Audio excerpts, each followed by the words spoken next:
Photo video viral करण्याची धमकी देत तरुणीचा छळ, चौघांविरुद्ध मुरगुड पोलिसात गुन्हा।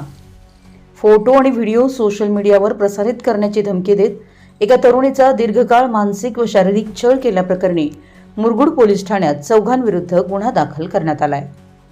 या प्रकरणाचा पुढील तपास सुरू असून पोलिसांनी विविध कलमान्वये गुन्हा नोंदवलाय। पोलिसांकडून मिळालेल्या माहितीनुसार संबंधित तरुणीची एका आरोपीची ओळख झाली होती।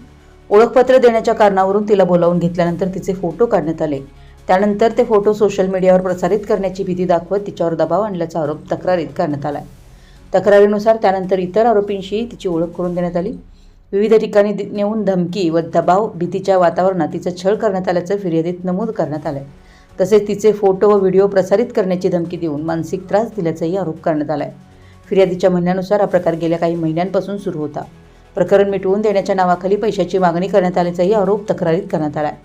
अखेर त्रास असह्य झाल्यानंतर पीडितेने मुरगुड पोलीस ठाण्यात धाव घेत तक्रार केली आहे। पीडितेच्या तक्रारीवरून मुरगुड पोलिसांनी 4 संशयितांविरुद्ध भारतीय न्याय संहितेच्या संबंधित कलमान्वये गुन्हा दाखल केलाय। या प्रकरणाचा पुढील तपास सहाय्यक पोलीस निरीक्षक क्रांती पाटील करतायत। आपल्या परिसरातील महत्त्वाच्या बातम्या पाहण्यासाठी आमच्या नवसंकेत न्यूज चॅनलला YouTube वर सबस्क्राइब करा आणि बेल आयकॉन प्रेस करा।